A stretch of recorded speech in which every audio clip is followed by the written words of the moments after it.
Como falamos na sessão anterior, este é João Batista Jansen, um dos maiores generais da Sociedade de Jesus.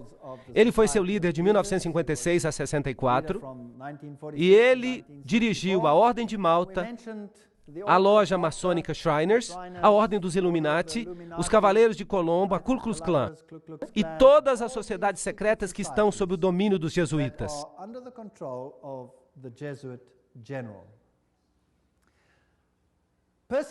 A perseguição à Igreja Católica na Alemanha foi dirigida apenas contra os elementos que não se submeteram inteiramente à centralização crescente da autoridade na Igreja e no Estado. Então, às vezes, parece que até os católicos estão sofrendo, mas somente os grupos católicos que não estão totalmente submissos a este sistema serão subjugados. Algumas ordens católicas, de fato, se opunham aos jesuítas. Elas foram exterminadas, foram eliminadas. Na Revolução Francesa, os dominicanos tomaram a Inquisição dos jesuítas, mas eles foram eliminados e os jesuítas a recuperaram. Seu objetivo era e ainda é destruir os efeitos da reforma e reestabelecer o Sacro Império Romano da nação alemã. Uma grande Alemanha, em outras palavras, deve se tornar o centro do Sacro Império Romano ressuscitado. Leo H. Lerman, 1942, um historiador americano, disse isso. É fascinante que o presidente da Rússia, ou um presidente da Rússia, melhor dizendo, e muitos líderes políticos receberam a garantia que a Alemanha desempenhará um papel importante na nova Europa de hoje. Não é também fascinante que foi um padre jesuíta, o padre Stempfel, e não Hitler, que escreveu Minha Luta? De fato, você pode lê-lo, próprio livro Minha Luta. Agora, a SS usava este símbolo do crânio e dos ossos cruzados. Que isso era símbolo? Vocês se lembram? Era o símbolo de Júpiter, o deus da morte. Era também o símbolo de Osíris, que era o deus da morte. Anubis era simplesmente uma outra forma de Osíris. Ele era o deus da morte. Ele é o deus dos mortos. Mas Jesus disse, eu sou o Deus dos vivos. Eu não sou o Deus dos mortos, eu prefiro servir ao Deus dos vivos.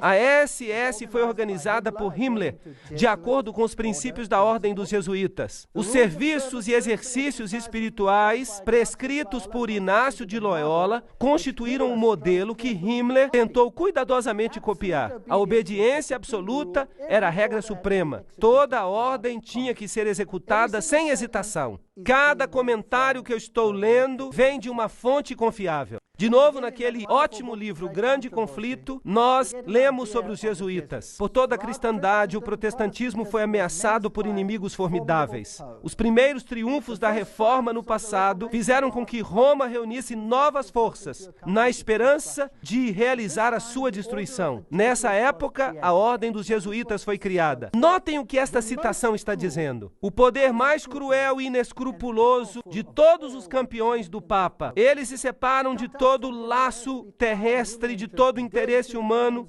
estão mortos para a afeição natural, para a razão, para a consciência, inteiramente silenciados, não conhecem nenhuma restrição, a não ser as da sua ordem, e nenhuma obrigação, a não ser estender o seu poder.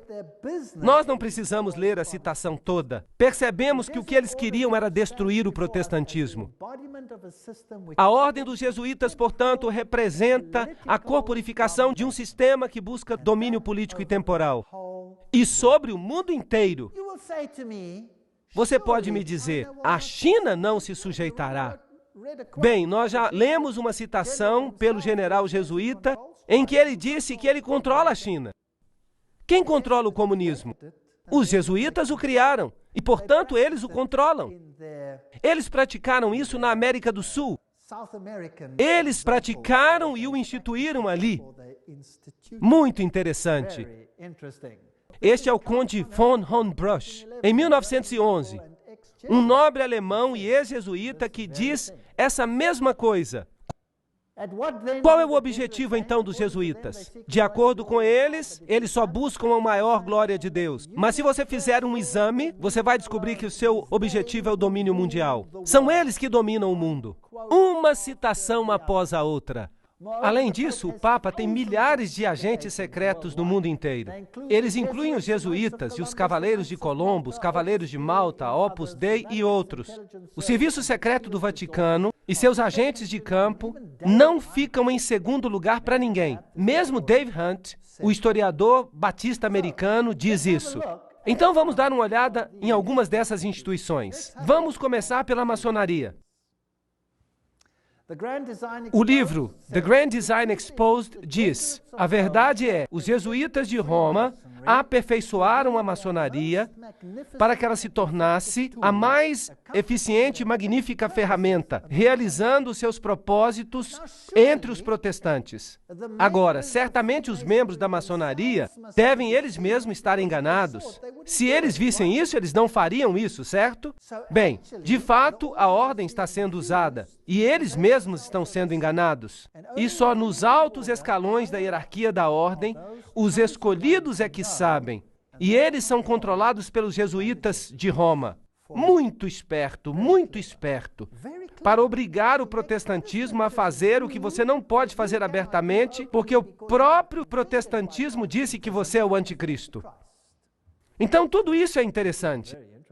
Este é um castelo templário e uma igreja na ilha de Maiorca, na Espanha, e ali, de novo, você tem a águia de cabeça dupla, e você pode ir a qualquer igreja naquela ilha, e você vai ver a águia de cabeça dupla nos altares dessas igrejas. Como eu já disse, Adam Weishaupt foi o fundador do jacobinismo, e ele é também o fundador dos Illuminati. De uma faculdade jesuíta em Ingolstadt, saiu uma seita conhecida como os Illuminati da Bavária, fundada por Adam Weishaupt. Seu fundador nominal, contudo, parece ter desempenhado um papel subordinado, embora conspícuo na organização da seita. Vejam vocês, eles usam fachadas. Agora, aqui estão dois generais jesuítas. Este é o general Ritchie e este é o general Ledochowski. E muito interessante, este aqui, 1773 a 1814, governou durante a supressão da ordem. Agora, notem que foi o próprio Vaticano que suprimiu os jesuítas de 1773 a 1814. O que aconteceu com o Vaticano naquela época? Ele recebeu a ferida mortal, foi levado para o exílio e morreu. Não está certo? Então, quem deu a ferida mortal ao papado? Foi a própria ordem da igreja. Foi uma luta pelo poder. E ele criou nessa época os Illuminati. Foram criados por Weishaupt. E é claro, ele é também o pai do comunismo moderno. Ele que com os jacobinos realizou a Revolução Francesa. Anos depois, o general jesuíta Ledochowski, com os seus bolcheviques, dirigiu a Revolução Russa em 1917. A mesma coisa que tinha acontecido com a outra revolução. Depois eu falarei sobre isso quando eu der uma palestra sobre as revoluções e as guerras e os ditadores, mais tarde na série. A maior autoridade francesa nos jesuítas, Edmond Paris, disse: a Revolução Russa, pela eliminação do czar, protetor da Igreja Ortodoxa, não decapitou o grande rival e ajudou a penetração da Igreja Romana? Precisamos reagir enquanto o ferro está quente. O famoso Russicum, a Faculdade Russa de Roma, foi criada em 1929 e seus missionários clandestinos levaram as boas novas a esse país cismático. 100 anos depois de sua expulsão pelo czar Alexandre I, os jesuítas tentaram conquistar o mundo eslavo. E será que o pobre mundo eslavo sofreu? Eles foram massacrados aos milhões. A história mostra o que aconteceu lá. Quando Stalin, provavelmente um dos maiores assassinos em massa de todos os tempos, fez isso.